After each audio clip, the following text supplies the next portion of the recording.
It's that time of day again. Good morning. Welcome to the show. It's always weird when people say they like my show, because I don't think of it as a show. It's really strange. I get why people call it that, but I don't think of it that way. It's just talking hockey. Which if I could go back in time, that's probably what I would have called the channel, and then who knows if it goes anywhere. Anyways. We've got 9 matchups tonight. I've got as much data on the board as I can handle. We'll see how long this takes. Hopefully it's not that long. First up, Vancouver. The Vancouver Canucks, 10-8-2. They play their 21st game already tonight against the Minnesota Wild, who are 11-5-2. This road trip's been brutal for the Canucks. Minnesota is going to pose a major obstacle here, and then after tonight they get to go home and on Saturday play at home against Montreal.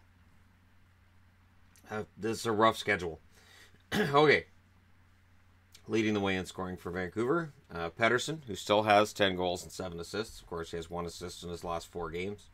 Horvat, 9 goals, 8 assists. Eriksson, 4 goals, 8 assists. Besser, 4 goals, 7 assists.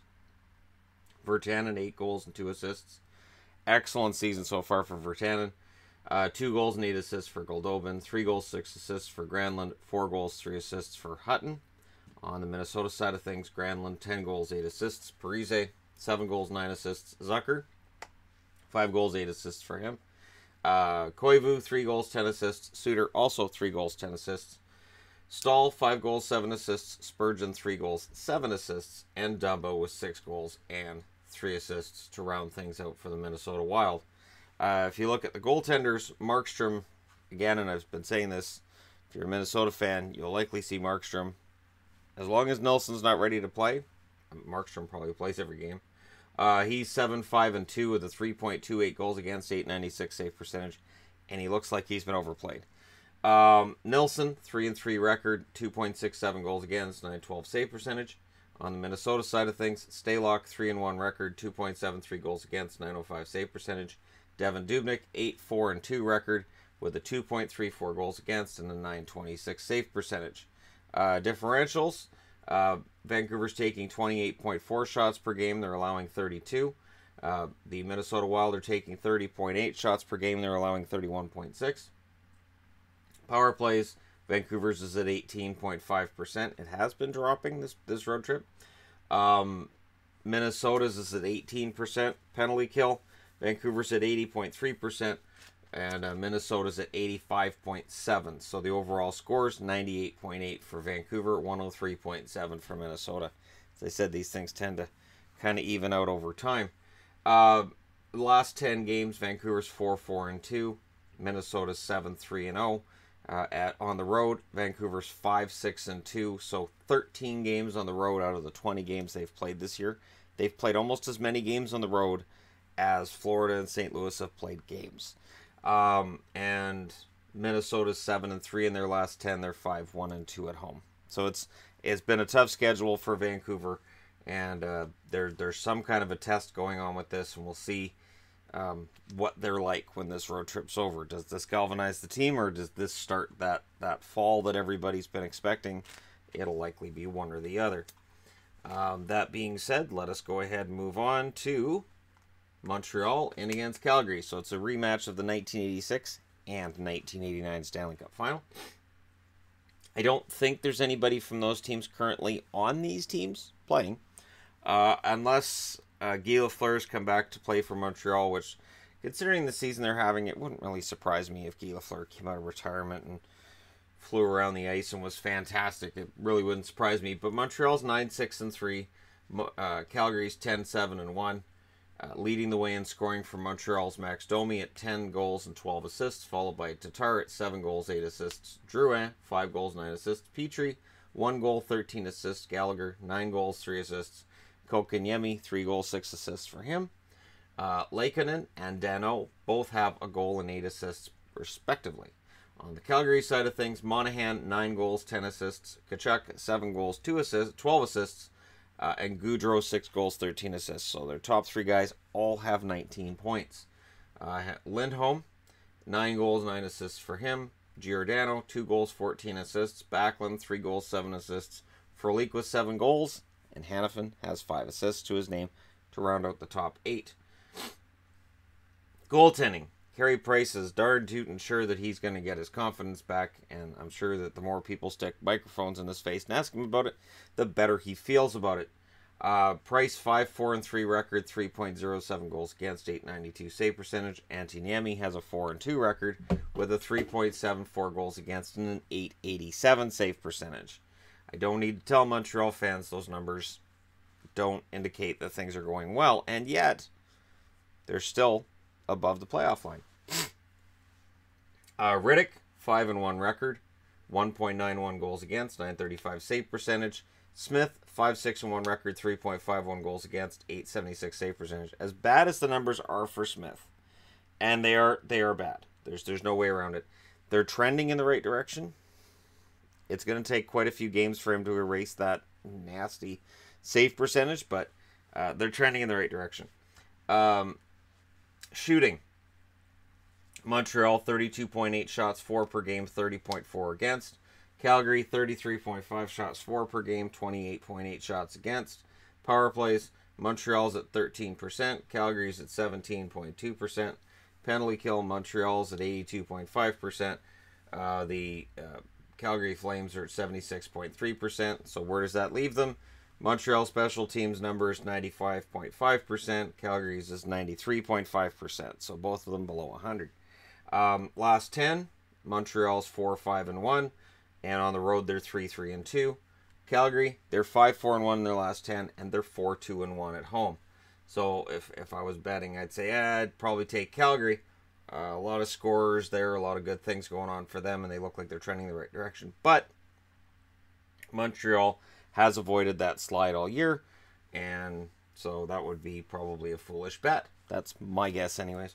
But yeah, that'll be a fun game. I'll probably end up watching, I would think, a lot of that one. Next up, Detroit is in against the Ottawa Senators, and this is interesting because the Detroit Red Wings are on quite the hot streak right now. They're 8-8-2 overall, but they've been playing very, very well lately. And considering the start they had to the season, where we were talking about them being in Arizona territory with a losing streak, 8-8-2 is fantastic. On the other side of the arena will be the Ottawa Senators, who are 7-8-3. A promising start has kind of been forgotten, although they're still overachieving above what we thought they would be able to do this season after the loss of 2 major players. Scoring-wise, Detroit is led by Dylan Larkin with 7 goals and 8 assists. Nyquist has 2 goals, 13 assists. Athanasiou, who is finally looking like maybe he's going to take that step forward and maybe he's going to become a 30-goal scorer, 25-30-goal scorer, 60-point getter. 7 goals, 5 assists for him so far. Nielsen, 10 assists. Bertuzzi, 5 goals, 4 assists. Cholowski, 3 goals, 6 assists. Mantha with 6 goals and 2 assists. He's heating up as well. Glendening, 2 goals and 5 assists. On the Ottawa side of things, Chabot, 5 goals and 17 assists, who I erroneously yesterday said was the top scorer among defensemen. Of course, I forgot Morgan Rielly of Toronto because nobody thinks of Morgan Rielly leading the league in defenseman scoring. Stone, 7 goals, 13 assists. Duchesne, 6 goals, 13 assists. Tierney, 2 goals and 14 assists. Dzingel, 9 goals, 5 assists. Ryan, 5 goals, 7 assists. White, 6 goals and 5 assists. And Lajoie, back on the board with 5 goals and 4 assists. Goaltenders, Howard is on a winning streak. I can't see them not going with Howard tonight. 6-5-3 record, 2.69 goals against, 920 save percentage. Bernier, 2-3 record, 3.92 goals against, 891 save percentage. On the Ottawa side of things, McKenna, he has an 0-1 record, 5.97 goals against, 857 save percentage. And I saw an article in an Ottawa paper the other day after his last game where they said, McKenna may not be an NHL level goaltender. And I thought, oh, geez, I don't like being right on those ones. I really don't. Condon, 0-2 record, 6.38 goals against, 800 save percentage. And I say that because McKenna was a Dallas Star last year. And I want to see a guy do well when he moves on to an organization. I really do. Anderson, 7-5-3 record, 3.70 goals against, 905 save percentage. And Anderson, is facing a ton of shots when he's in. And I would expect him to be in tonight. Shooting. Detroit, 28.4 shots for per game, 35.2 shots against. And as bad as that looks, I think that's getting better. They've got a 24.1% power play, 81.2% penalty kill for a total of 105.3. On the Ottawa side of things, 29.6 shots per game, 38.7 shots against per game, 27.1% power play, 67.2% penalty kill. Yeah, that's 67.2% penalty kill. That is simply not going to get it done. So the total, 105.3 for Detroit, 94.3 for Ottawa.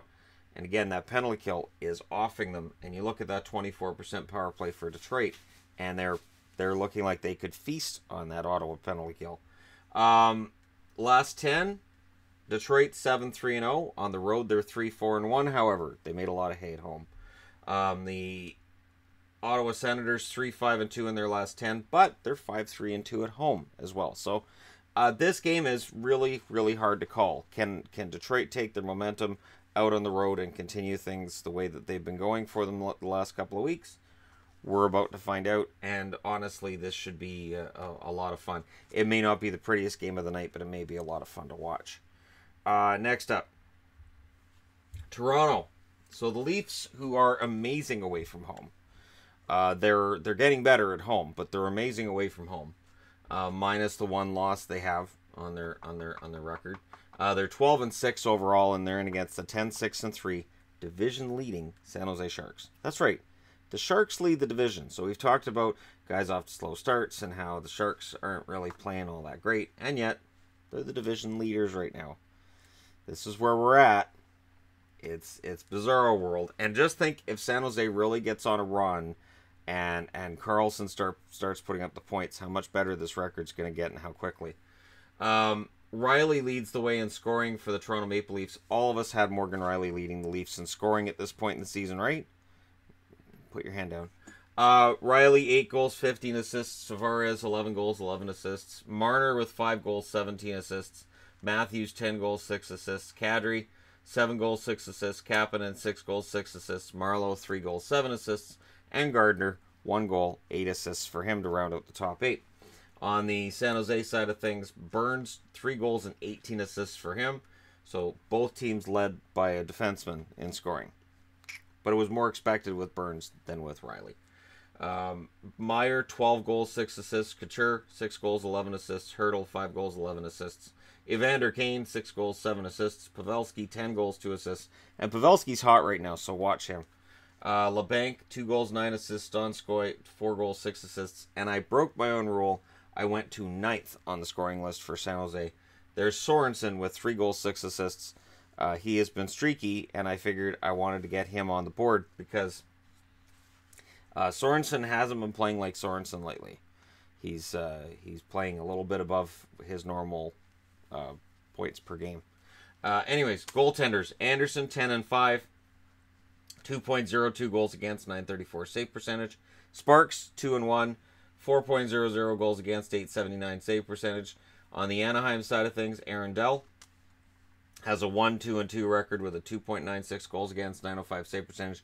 And Jones, despite his other numbers not being great, he has a 9-win, 4-loss, and 1 overtime loss record with a 2.79 goals against and an 898 save percentage. Get over 900, Jones. I believe in you. Come on.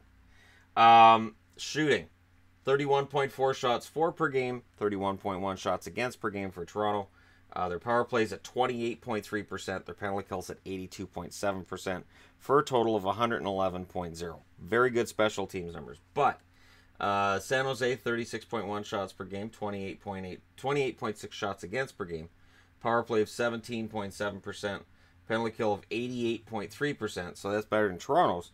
And a total of 106. So we'll see. Does the great power play break through, or does the great penalty kill shut it down? It's going to be one or the other. Last 10, Toronto 6-4. On the road, they're 7-1, as I said. San Jose's 5-3-2 in their last 10, and at home, they're 6-2-1. So, not a great record over their last 10, but it is solid enough at 5-3-2 to gain a point on Calgary and to gain a couple of points on the Vancouver Canucks. And that's the division we live in now with the Pacific. So I'll be very interested to see what goes on in this one. I think that I think there's going to be a lot of chances in this one. I think it's going to be a lot of fun. And I have a funny feeling that Toronto's days of worrying about trips through California could change. They beat LA relatively easily the other night. And I have a funny feeling they're going to beat San Jose. Right now, Leaf fans everywhere are like, great, you just jinxed us. Didn't you say you got a feeling about a game? It means it doesn't turn out that way. So you're jinxing us. Are you doing that on purpose? No one will ever know. Next up, Nashville. The Predators, 13-4-1 overall. Their struggles on the road aren't really struggles more than it's just they've been on the road a long time. Much like Vancouver, I think it's just been a lot of road games for Nashville. They need a nice long run at home. The Arizona Coyotes are 8-1, and they're facing a Nashville team that's winless in its last 2 on the road, which is strange. Scoring, Forsberg leads the way for Nashville with 12 goals and 6 assists. Followed by Johansson with 3 goals, 15 assists. Turris, 3 goals and 11 assists for him. Arvidsson, 8 goals, 5 assists. Subban, 2 goals and 10 assists. Yossi with 5 goals, 6 assists. Ekholm, 3 goals, 8 assists. Craig Smith, 5 goals and 4 assists to get on the board. 8th. On the Arizona side of things, Keller, 5 goals, 7 assists. Oliver Ekman-Larsson, 2 goals, 9 assists. Vinny Hinostroza, 4 goals, 5 assists for him. I had not expected him to be the 3rd highest scoring player in Arizona, but it's nice to see. Grabner, 4 goals, 5 assists. Stepan, 4 goals, 4 assists. Galchenyuk, 3 goals, 5 assists. Richardson, 5 goals, 2 assists. And, of course, 3 of those 5 goals are shorthanded. Goligoski, 1 goal, 6 assists for him. Goaltenders. Rinne making every other goalie look bad right now. 6-1-1 record, 1.47 goals against, 951 save percentage. No offense, Roberto Luongo. Somewhere Roberto went, wait, he's making all the goalies look bad? No, I don't think so. All right, Roberto. Point taken. Saros, 7-3 record, 2.94 goals against, 903 save percentage. On the Arizona side of things, Ranta, 5-4 record, 2.1 goals against, 928 save percentage. Kemper, 3-4-1 record, 3.00 goals against, 906 save percentage. With Ranta out, it feels like they're overplaying Kemper, much like Vancouver has overplayed Markstrom with Nelson out. We'll see how long that goes on for. Miska's on the board. No record for him, 3.28 goals against, 889 save percentage. But he's on the board. And I'm sure that kid may not have expected to be on the board this season. Shots. 31.4 shots per game for Nashville, 30.2 shots against. Power plays at 11.6%. With all this offensive firepower, they're at 11.6% on the power play. Just approach the power play like the rest of the game at this stage. On the penalty kill, 78% for a total of 89.6. That hurts. Last 10 games, they're 6-3-1, and on the road, they're 8-1-1. Arizona, they have 32.7 shots per game. They're allowing 30.6. The power play is at 16.4%. The penalty kill is at 90.6% for a total of 107. So if it's a special teams battle, oddly enough, it greatly favors the Arizona Coyotes. I know. 6-3-1 record in the last 10 for Arizona, and at home they're 4-3-0. So when you look at it on paper, it's easy to look and go, "Wow, Arizona's over their head." The reality is, going into tonight's game, the odds should be even when you look at all of the other statistics on this board. And again, I don't want to bet on a 3-game losing streak for Nashville, but it is hard to keep that pace going through a full season with the amount of parity there is in this league right now. And again, with Nashville's power play being in such disarray and lacking that confidence, it's easy to see that Arizona could sneak out with a win. Now I got to change the board. Next up, the Battle of New York. The New York Rangers, New York Islanders meet up tonight. The New York Rangers 9-7-2. The New York Islanders 9-6-2. And this is the battle of two teams that we didn't expect to be here at all. The Rangers, they're rebuilding. They're done. Early in the season, it looked like it was true. But again, they're exactly following last year's pace. It's so strange. And they've been doing it all year. The New York Islanders, 9-6-2. They're off to quite the start. We'll see if they can maintain it. And tonight, this should be a good old-fashioned Battle of New York. Not the battle of the have-nots, which is what we might have expected seeing this game on the schedule mid-November before the season started. Leading the way in scoring for the New York Rangers, Mika Zibanejad, 7 goals, 8 assists. Chris Kreider, 8 goals and 5 assists. Kevin Hayes, 3 goals, 8 assists. VC with 6 goals, 4 assists on his side of things. Howden, 4 goals, 6 assists. Pionk, 3 goals, 7 assists. Zuccarello, 3 goals and 7 assists. And Buchnevich, who of course is on the shelf with an injury, 5 goals, 4 assists. And Howden is a guy that's not being talked about a lot as a rookie. Of course, the sexy rookie pick is going to be Elias Pettersson. But I think Howden's going to get more attention as the year goes along. So if you're a Rangers fan saying, why aren't people talking about Howden? If he stays on a 45-point pace and about a 20-goal pace, people will start talking about him as the season rolls along. On the Islanders side of things, Bailey, 6 goals, 12 assists. Barzal, 2 goals, 14 assists. Lee with 5 goals, 9 assists. Nelson, 8 goals, 5 assists. Eberle, 5 goals, 4 assists. Cizikas, 5 goals, 4 assists. Filppula, 5 goals and 4 assists. And Ladd, 3 goals and 4 assists to get on the board. Goaltending, Georgiev, who's right back up, played a game in the minors, right back up. 3-1 record, 3.62 goals against, 896 save percentage. Now, if they send Georgiev down to the American League to start a game, what does that mean? That means that Lundqvist is your starter tonight. 6-6-2 record, 2.54 goals against, 923 save percentage. On the Islanders side of things, Robin Lehner, 4-4-1 record, 2.59 goals against, 921 save percentage. Thomas Greiss, 5-2-1 record, 1.98 goals against, 938 save percentage. Shooting, both teams are in the negative here. 29.6 shots per game for the Rangers, 34.3 shots against. 18.3% power play, 78.7% penalty kill. So the Rangers special teams have a total of 97. On the Islanders side of things, they're taking 27.5 shots per game. They're allowing 32.8. That's a problem. It's not as bad as last year. Last year there were so many shots getting taken on them. It's not as bad as it was last year, but it does mean they lean a lot on their goaltenders. 17.2% power play, 81% penalty kill for a total of 98.2. In their last 10, the Rangers are 7-2-1. On the road, though, they're 3-4-2. So we'll see if the Rangers can take the momentum they got at home, much like what we've seen with Detroit, and if they can take it out on the road. The Islanders are 6-2-2 in their last 10. At home, they're 4-1-2. So this is a battle of two teams that most recently beat the Canucks. For a totally unimportant thing to label this game, that'll work. Lundqvist against probably Greiss, I would think. This could be a fun matchup. But it usually is when these two teams meet one another, right? Next up, Jersey. Well, they're 7-8-1, but they're on the road tonight.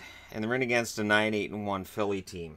And while Philly's record at home isn't great, Jersey's record on the road is worth getting to in a second here. Hall leads them in scoring with 5 goals, 14 assists. Finally, Taylor Hall takes his place at the top of the scoring heap. 19 points in 16 games for him. Paul Mary, 10 goals, 8 assists. Zajac, 7 goals, 6 assists. Heischer, 3 goals, 9 assists. Severson, 3 goals, 9 assists. Boyle, 6 goals, 1 assist. Brian Coleman, 5 goals, 2 assists. And Butcher on the board with 1 goal, 6 assists. Sami Vatanen has the same total as he does. On the Philly side of things, Claude Giroux, 7 goals, 15 assists. Voracek, 5 goals, 12 assists. Couturier, who is starting to score now, 7 goals, 5 assists for him. 12 points in 18 games is getting better. Simmons, 7 goals, 3 assists. Lindblom, 4 goals, 6 assists. Another rookie that I'm sure Philly fans are like, when are people going to start talking about him? It'll happen. Ghost has 3 goals, 6 assists. Nolan Patrick, 5 goals, 4 assists. Haig, 3 goals and 5 assists for him. Goaltenders, Kincaid is looking like he's trending in the right direction. 7-5-1 record. 2.8 goals against. 911 save percentage. Schneider, 0-3. 4.82 goals against. 849 save percentage for him. If he's in that, basically, A, you're betting on the over, and B, you're betting on Philly because I don't know how much confidence he has or how much confidence his teammates have in him. Philly, Elliott, 6-6 record. 2.62 goals against. 911 save percentage for him. Pickard, 3-1-1 record, 4.41 goals against, 865 save percentage. Neuwirth, an 0-1 record, 6.00 goals against, 727 save percentage. Unrelated, but why is it that when teenagers drive a really crappy car, they have to be as loud about it as possible so everybody has to look at their crappy car? Anyways, shots for and against. New Jersey, 32.9 shots for per game. They're allowing 31.8. Their power play, 23.0%. Their penalty kill, 81.7 for a total of 104.7. So they're over that total there, over 100. Shots for and against for Philly, they're taking 30.4 shots per game. They're allowing 29.9. Their power play, 13.6%. Their penalty kill, 70.3% for a total of 83.9%. Last 10, New Jersey's 3-6-1. On the road, they're 1-7. Ouch. Philly, 5-4-1 at home, or 5-4-1 in their last 10, and at home they're 4-5, which again isn't great, but I'll take a 4-5 record over a 1-7 record any day. The good news for New Jersey is it can't continue at that rate, so you would think that they're due for a win. Philly might be a good chance to get that since Philly has a below 500 record at home, but that's why we play the games, because we just don't know. Why? Like it's just so weird. Like, you know, it's that time of the morning where the high school's getting ready to start, and some of the cars are louder than others, and it's always the really crappy cars. The kids are like, I gotta show everybody how much crap my car is. It is just, I live in my car. I got a toaster in it. Come on, ladies, jump in. I'll give you some toast. Okay, all right, let's move on to the next one. Does that work? Tampa, 12-5-1 record. They're in Pittsburgh. Pittsburgh has a 7-6-3 record. Tampa is struggling recently, which is weird. But Tampa fans will tell you, no, it's been a lot of goalposts and some bad luck. And that's fine. We'll see how they do tonight in against a Pittsburgh team that, come on, Pittsburgh, you're Pittsburgh. This isn't funny anymore. We'll see the debut of Tanner Pearson, and hopefully he's a lot better for Pittsburgh than he was for LA. Because I'm going to be honest with Pittsburgh fans about this. There were a lot of games that the Kings played this year. I would not have even known Pearson was playing. He was invisible. Quite invisible. So hopefully he's able to turn that around in Pittsburgh. 1 assist in 17 games. It's not an inaccurate number at all. Scoring-wise for Tampa, Point, 9 goals, 10 assists. Kucherov, 7 goals, 11 assists for him. Gourde, 7 goals, 11 assists. Stamkos has 6 goals, 9 assists. Miller, 5 goals, 9 assists. Johnson, 6 goals, 6 assists. McDonough, 1 goal, 11 assists. Killorn with 2 goals and 6 assists gets on the board for Tampa. Pittsburgh, Malkin, 7 goals, 14 assists, leads the way. Crosby, 8 goals, 11 assists. Is he playing? Because that upper body injury I reported on yesterday. I don't look at the injured lists before I do this, and I don't look at the starting goaltenders and stuff, because then what happens is that pushes the preview back a couple hours, and I don't have the time for that this morning. Kessel, 8 goals, 11 assists. Gensel, 6 goals, 6 assists. Letang, 4 goals, 8 assists. Simone with 4 goals, 6 assists. Alexiak still on the board at 4 goals and 4 assists. And Hornquist, 5 goals and 2 assists. In net, Louis Domingue, 3 goals. 3-2 record, 3.43 goals, or 3.43 goals against, and an .887 save percentage. Vasilevsky, 9-3-1 record. I expect him to be in the net. 2.29 goals against, 927 save percentage. And, of course, Pittsburgh's got to at some point put Murray in net, right? DeSmith, 3-2-2 record, 2.04 goals against, 938 save percentage. Murray, 4-4-1, 3.87 goals against, 886 save percentage. DeSmith's been an interesting story, but you kind of need to get Murray going. And I've seen a couple articles up here about don't give up on Murray. Don't give up on Murray. And usually they'll mention Price as well. Don't give up on Price and Murray. Okay. Shots for and against Tampa, 33.6 shots for per game, 31.4 shots against. Their power play at 23.8%. Penalty kill at 87.9% for a total of 111.7. On the shot side of things for Pittsburgh, they're taking 32.6 shots per game, allowing 33.7. Power plays at 23.4%. Penalty kills at 84%. For a total of 107.4. So special teams, both teams are playing well there. Last 10, Tampa's 6-4. On the road, they're 5-2-1. Pittsburgh 4-5-1 overall in their last 10, and at home they're below 500. They're 3-4-1. That is a big part of the reason why they're 7-6-3 overall, because they aren't winning at home. So Pittsburgh has to reverse that, and they have to take care of that side of things. And their home record isn't really any better. Actually, it's worse than Toronto's now. And we always expect that to be better than where it is right now, at least. So that game being all said and done, last up is Florida in against Columbus. And don't sleep on this one, boys and girls, because this should be a fun game. The Columbus Blue Jackets at home are... they've only won 4 out of 9, so this is kind of where that inconsistency thing shows up. Let's see how they do tonight against a Florida team that comes in with an excellent record recently. They're 7-5-3 overall. Columbus is 10-6-2. Dadonov leads the way in scoring for Florida with 8 goals and 9 assists. Hoffman, 7 goals, 8 assists. Yandel, 3 goals, 12 assists. Barkov, 5 goals, 9 assists. Huberdeau, 4 goals, 10 assists. Trocheck, 3 goals and 9 assists for him. Bukestad, 3 goals, 5 assists, and Frankie Vetrano, 5 goals, and he now has an assist to go with those 5 goals, so Vetrano's in the top 8. On the Columbus side of things, Panarin, 5 goals, 13 assists, Atkinson, 8 goals and 6 assists for him, Dubois, 8 goals, 5 assists, Foligno, 6 goals, 5 assists, Werenski, 3 goals, 8 assists, Duclair, 7 goals, 3 assists for him, Nudavara, 2 goals, 7 assists, and Ryan Murray, 1 goal and 8 assists to qualify for the top 8. And it's going to be interesting to see how this game turns out, because, again, Columbus is first in their division. They're going to want to assert themselves at home and start improving that home record. But Florida's on a run, and they're going to want to continue that. And, therefore, I expect Luongo to be in again, looking to make his record of wins 5 in a row. But goaltenders, Reimer's worth mentioning at 2-4-1. 3.04 goals against, 8.99 save percentage. Luongo, as stated, 4 wins since his return. 1.33 goals against, 9.56 save percentage. Hutchinson, 1-1-2. He's in the American League right now, 4.17 goals against, 8.39 save percentage. Bobrovsky has a 6-6 record now, 2.74 goals against, 9.12 save percentage. Bobrovsky has started playing like Bobrovsky, and that's probably to the benefit of the Columbus Blue Jackets. That's an understatement. Korpisalo has a 4-0-2 record with a 3.78 goals against, 8.75 save percentage. So it is interesting that Korpisalo hasn't lost in regulation, and Bobrovsky just has a 500 record. And yet when you look at the other numbers, that doesn't look like that should happen. Shots for and against. Florida, 34.5 shots for per against. They're allowing 29.5. Their power plays at 21.5%. Penalty kill, a woeful 74.5 for a total of 96 overall.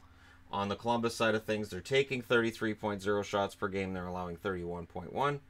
Their power plays at 16.4%. Their penalty kills at 78.3 for a total of 94.7. So basically, there's a small edge, if you want to say that, towards Florida, but it's not really much of anything.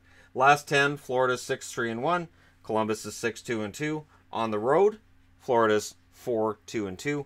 And at home, Columbus is 4-4-1. So there's the whole thing right there. I expect a good goaltending battle between Luongo and Bobrovsky. As I see it, that's probably how they'll go with it. And your guess is as good as mine who wins on this one. Because, again, with Columbus, from one night to the next, it can be difficult figuring out exactly what's going to happen in the game and which team's going to show up for you. Lately, it's been the good one.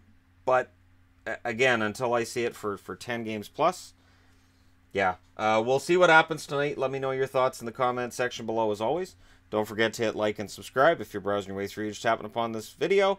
And I will talk to you again soon.